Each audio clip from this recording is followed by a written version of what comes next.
고 이응열 교수님을 좀 소개하겠습니다.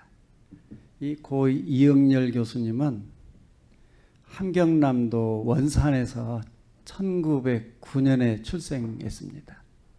이분은 음악을 공부했는데 일본 도쿄대학에 동경대학에 가서 공부하고 들어와서 우리나라 몇 개 학교에 돌아다니면서 교사 생활도 하시고 배재학교 또 고려대학교 숙명여자대학교 교수로 재직을 했습니다. 이분이 일본에 가서 공부를 하는데 피아노가 없어서 공부가 어려웠습니다. 그래서 어머니가 이제 혼자 살면서 빚을 얻어가면서 아들한테 이제 학교 다닐 수 있도록 도와주고 있는데 아들이 편지를 썼습니다. 어머니, 피아노가 없어서 더 이상 음악 공부를 못하겠습니다. 소자는 공부하는 거 접어두고 고향으로 가겠습니다. 이 편지를 받았어요. 이 편지를 받은 어머니는 이제 하늘이 무너지는 것 같았습니다. 그때 당시에 피아노 한 대 값이 400원이었다고 그래요. 누구든지 다 사줄 수 있겠죠? 그 400원은 지금 옛날 쌀가마니는 80kg이에요. 80kg 쌀 30가마니 33가마니 정도 되는 돈입니다. 그때는 13원이었대요. 쌀 한 가마니가. 계산이 나오죠. 지금 뭐 300만 원, 400만 원과 아마 맞먹지 않나 싶습니다. 근데 어머니가 400원이 없는 거예요. 400원을 붙여줘야 되는데. 그래서 이 어머니가 어떻게 했느냐면 원산에 있는 산은 다 돌아다니면서 솔방울을 긁어 모았습니다.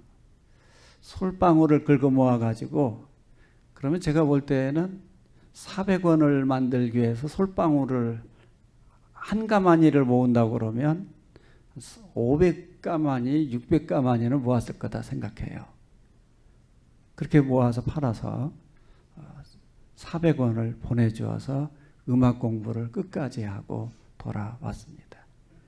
이 이응열 교수가 작곡한 노래, 양주동 교수가 작사를 하고 이 이응열 교수가 작곡을 했습니다. 그것이 어머님의 은혜예요.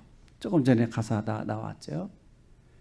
끝 소절만 보면 어머니의 희생은 가히 없어라. 부모님의 헌신은 끝이 없습니다. 부모님의 그 헌신의 사랑은 말로 다 표현할 수가 없습니다. 아무리 노래를 잘 지어도 아무리 시를 잘 써도 감당할 길이 없습니다. 부모님은 이 노래 가사에 있는 것처럼 손발이 다닳도록 허리가 다 휘어지고 허리가 다리가 다 무너지도록 일을 하고 헌신해서 오늘의 여러분을 세워두게 된 것입니다. 가문은 성씨를 기준으로 해서 같은 성, 같은 본. 이 본이란 말을 모르는 분들이 참 많아요. 제가 양씨잖아요. 그럼 양반 양씨, 그런 게 성입니다. 근데 본 그러면 뭐가 다르냐면 병부공파, 문양공파 이것이 있어요. 그거를 대야 이제 그 성, 본이 되는 것입니다. 그래서 같은 성, 같은 본을 가지고 있는 같은 혈연 집단을 가문이라고 합니다. 그 가문에는 가문을 이끌고 가는 가부장이 있습니다. 가부장은 전체적인 의미의 개념이고 가정에는 가장이 있습니다. 이 가장은 가부장이나 가장은 집안에 일어나는 모든 대소사를 결정을 했습니다. 약혼식, 결혼식, 무슨 행사 다 결정을 했습니다. 성경에 오면 이걸 더 큰 권리를 가지고 있었습니다. 왜 그러냐면 부모는 하나님의 대리자로서의 사명을 가지고 있기 때문에 가장은 아들들을 위해서 축복권을 가지고 있었어요. 창세기에 보면 아들을 위해서 부모가 축복 기도를 해주는데 그 축복 기도대로 이루어지는 것을 볼 수 있습니다. 부모님은 자녀들을 위해서 축복 기도를 많이 해줘야 합니다. 그래서 가정이 이제 생기게 되죠. 가정은 부모님의 훈계에 부모님의 쓴소리를 들어가면서 교육을 받고 양육을 받는 현장입니다.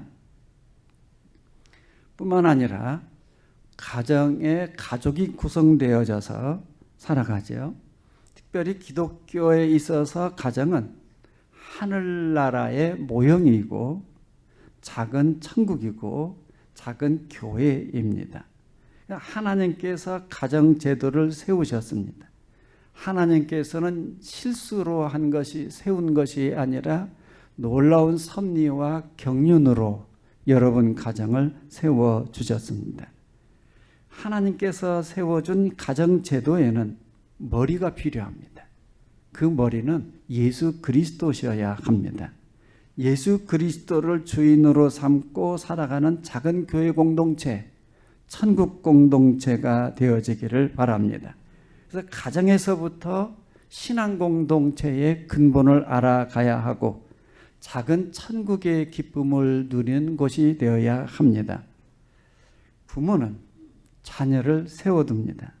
자녀는 하나님의 은혜로, 부모님의 은혜로 세워진 존재됨을 이 시간 더 깨닫기를 바랍니다. 성경에서는 효도를 가장 중요한 윤리로 강조하고 있습니다. 특별히 부모는 하나님을 대신하는 대리자로서의 역할을 감당합니다. 여러분이 사랑을 많이 받았습니다. 부모를 통해서 하나님의 사랑을 받는 것입니다. 하나님을 대신하여 대리자로서 부모는 존재하고 있습니다. 부모를 통해서 생명을 주고 부모를 통해서 사랑을 받게 하고 부모를 통해서 은혜를 받게 하고 조건 없이 무한정 받는 존재로 살아왔습니다. 특별히 기독교인 부모들은 한 가지 더 부담스러운 것이 있습니다. 신앙의 본이 되어야 된다는 거예요. 신앙의 본이 되어져서 아들, 딸들도 신앙생활을 잘할 수 있도록 신앙의 유업을 물려줘야 하는 과제를 안고 있습니다. 그러므로 자녀는 부모에 대한 효도의 의무를 감당해야 합니다. 제5계명에서 분명하게 말씀을 합니다. 출애굽기 20장 12절에서 말씀하기를 내 부모를 공경하라 그리하면 내 하나님 여호와가 내게 준 땅에서 내 생명이 길리라 말씀하고 있습니다. 따라서 인간은 부모를 잘 공경해야 행복해집니다. 특별히 그리스도인들은 이 제5계명을 잘 준수해야 복을 받습니다. 그럼에도 불구하고 많은 사람들이 부모를 공경하지 않습니다. 부모를 공경하지 않으면 저주를 받습니다. 많은 사람들이 제대로 부모를 기쁘게 하는 사람들이 그렇게 많지 않습니다. 종종 그리스도인들까지도 효도를 다하지 못해서 뒤에서 앞에서는 아들, 딸 자랑을 하지만 뒤에서는 남모르게 눈물을 훔치고 닦아야 하는 부모님들입니다. 거기에 그럴싸한 핑계는 있습니다. 나는 일이 너무 바빠서, 나는 일이 너무 많아서, 나는 시간이 없어서 제대로 효도할 수 없다고 핑계를 댑니다. 여러분 잠언 23장 22절을 꼭 기억하셔야 합니다. 한번 읽어보십시오. 시작.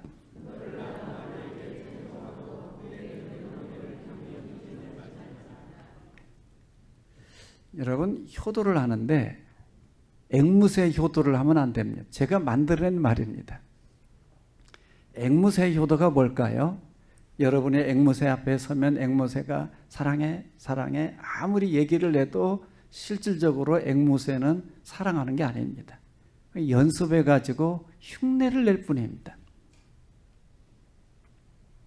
앵무새 효도는 다른 사람들이 하니까 나도 안 할 수가 없어서 또 내가 실천을 안 하면 주변에서 누가 좀 압력이 들어올까 봐 억지로 흉내내는 효도는 불효다는 것입니다. 중국 부모님 날은 5월 10일입니다. 내일이 되겠죠. 5월 8일 날 이런 일이 일어났습니다. 뉴스를 제가 검색한 것입니다. 매우 충격적인 뉴스를 제가 찾아냈어요. 58살 아들이 거동이 불편한 아버지 70대 어머니를 생매장을 해서 뉴스에 나왔더라고요. 충격적인 뉴스지요. 우리나라에도 현대판 고려장이 이런 거다라고 말도 하죠. 중국에서는 이런 법을 최근에 만들었습니다. 60세 이상 된 부모를 둔 자녀는 부모에게 정신적, 금전적 지원을 해야 하며 노인과 분가해서 사는 가정은 자주 찾아가 노인의 안부를 물어야 한다. 중국 법을 우리는 안 지켜도 될까요? 그럼 성경에서 뭐라고 말씀할까요? 레위기 20장 9절입니다. 만일 누구든지 자기의 아버지나 어머니를 저주하는 자는 반드시 죽일지니 그가 자기의 아버지나 어머니를 저주하였은즉 그의 피가 자기에게로 돌아가니라 말씀하고 있습니다. 불효는 레위기 20장 9절 말씀에 의해서 불효는 저주의 출발점입니다. 불행의 씨앗입니다. 우리가 아주 극심하게 불효하는 사람을 폐륜아라고 말합니다. 폐륜아는 극악한 중죄에 해당합니다. 인간으로서 마땅히 해야 할 도리, 근본 윤리를 다 무너뜨리는 극악한 행동을 말합니다. 본문 30절 말씀에 보면 패역한 일을 말합니다. 패역한 일을 도모하는 자는 악한 일을 자기 부모에게 하는 사람입니다. 자녀의 패륜은 부모에게 슬픔을 주고 괴로움을 주고 수치스러운 일입니다. 잠언 19장 26절 말씀입니다. 아비를 구박하고 어미를 쫓아내는 자는 부끄러움을 끼치며 능욕을 부르는 자식이니라. 아비를 구박하거나 어미를 구박하는 사람들은 많더라고요. 또 이런저런 명분을 내세워서 부모를 여기저기에 쫓아내는 사람들도 꽤나 있더라고요. 작년 10월 달에 있었던 뉴스입니다. CBS 뉴스에 보도된 내용입니다. 20대 여성 이 씨가 경기도 부천에서 이제 있었던 일입니다. 어머니한테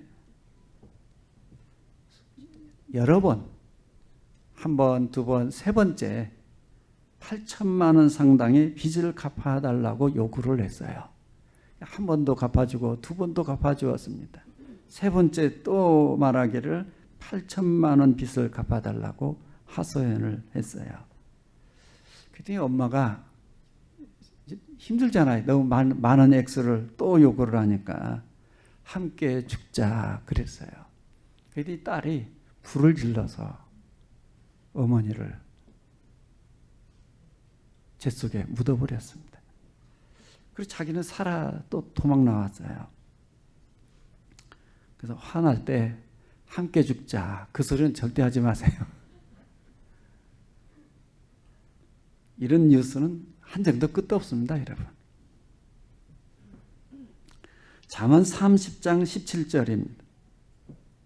아비를 조롱하며 어미 순종하기를 싫어하는 자의 눈은 골짜기에 까마귀에게 쪼이고 독수리 새끼에게 먹히리라. 이 말씀은 부모님을 조롱하거나 부모님을 구박하면 저주받는다는 얘기입니다. 부정한 새한테 죽는다는 것입니다. 근데 여기에 많은 문제가 뭐냐면 어릴 때부터 아무런 제재받지 않고 형성되어진 거칠은 말입니다. 잘못 형성되어진 말의 습관을 고치지를 못해서 부모한테 그대로 또 얘기를 해버리고 부모를 구박하고 부모를 힘들게 하는 것입니다. 자녀들이 내뱉는 막말은 부모를 저주하는 말에 해당합니다.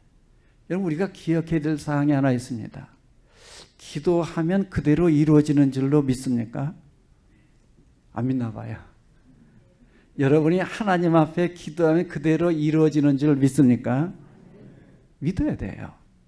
신앙은 거기서부터 출발하는 거잖아요. 근데 또 중요한 것이 한 가지 있습니다. 우리가 말하는 것도 듣고 계시는 하나님이에요.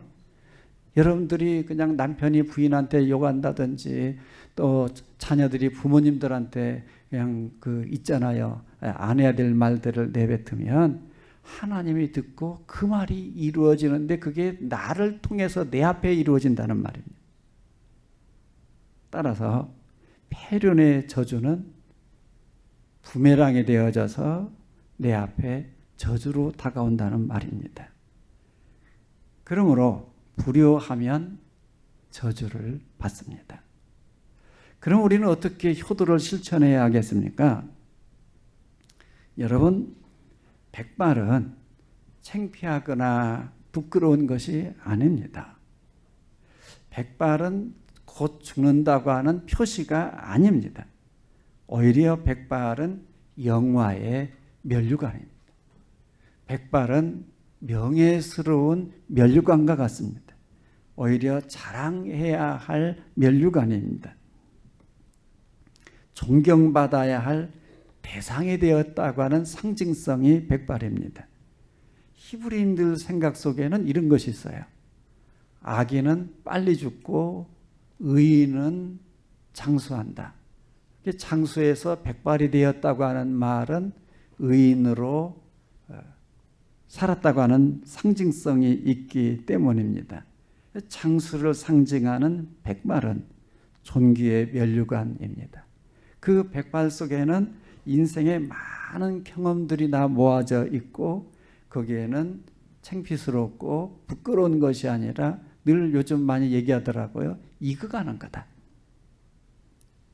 거기에는 오랜 세월이 담겨져 있는 지혜의 이야기가 있고 산전수전 겪어가면서 쌓여진 슬픈 이야기가 있고 남들한테 감추고 싶은 비밀들이 거기에 다 숨겨져 있는 것입니다. 그러므로 백발이 된 부모를 기쁘게 여겨야 됩니다. 백발이 된 부모를 기쁘게 해드려야 하는 것입니다. 잠언 23장 25절입니다. 한번 다짐하는 마음으로 읽어보십시오. 시작.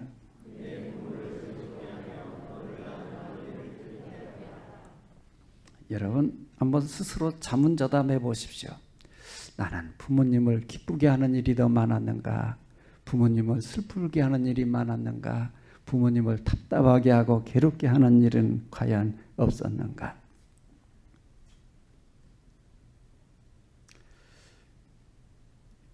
부모님을 기쁘게 해드려야 된다. 그럼에도 불구하고 부모님을 슬프게 하는 일, 답답하게 하는 일, 괴롭게 하는 일이 산더미처럼 쌓여 있습니다. 부모님을 슬프게 하면 그 가정의 행복의 등불은 꺼지는 것입니다. 잠언 20장 20절에 있습니다. 자기의 아비나 어미를 저주하는 자는 그의 등불이 흑암 중에 꺼짐을 당하리라. 효도가 식어지면 그 가정의 등불이 꺼지는 것입니다. 행복의 등불이 꺼지게 됩니다.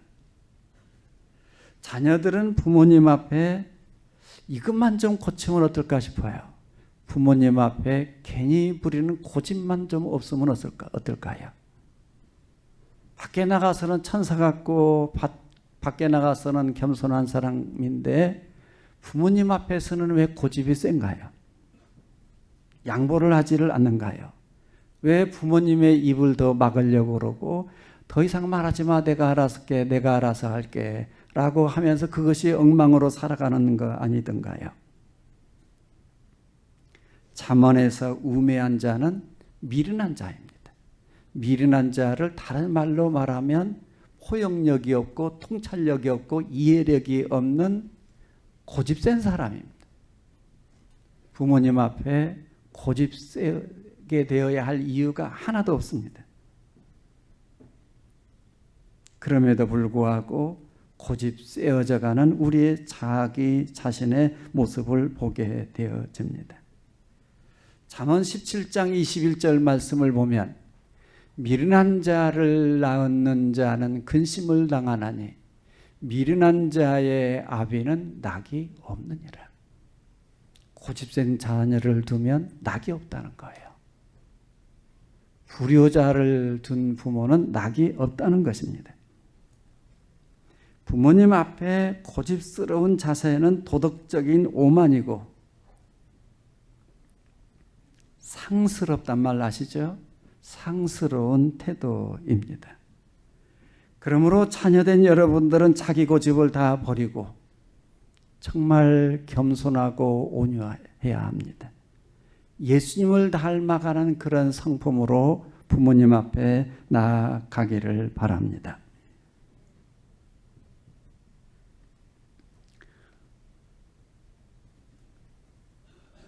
백발은 의로운 삶을 통해서 얻어지는 꽃이요 열매입니다. 아버지는 속으로 울고 겉으로는 애엠하고 위엄을 나타냅니다. 아버지는 속으로 뜨거운 사랑을 가지고 있지만 겉으로는 엄격하고 엄히합니다. 그러기에 아버지는 우리의 영원한 따뜻한 고향입니다. 어머니는 영원한 품입니다. 자녀는 항상 슬플 때, 답답할 때에 그렇게 사랑해주고 예뻐해주던 할머니, 할아버지를 부르면서 울지 않습니다. 어머니 찾으면서 울어요. 괴로울 때 어머니 손잡고 싶어요.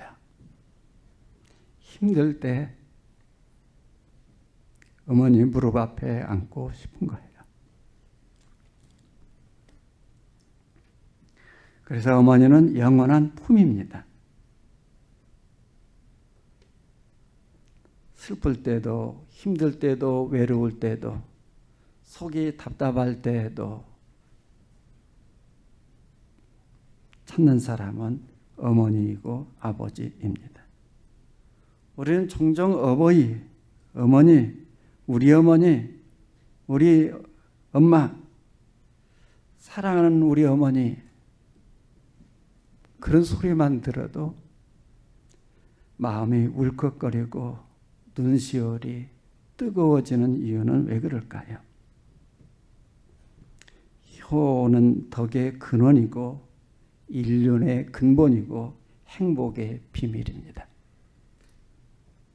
저는 토요일날 설교를 여기까지 다 쓰고 울어버렸어요. 금년에 시 안 써야 되겠다. 근데 쓰다 보니까 또 시를 썼어요.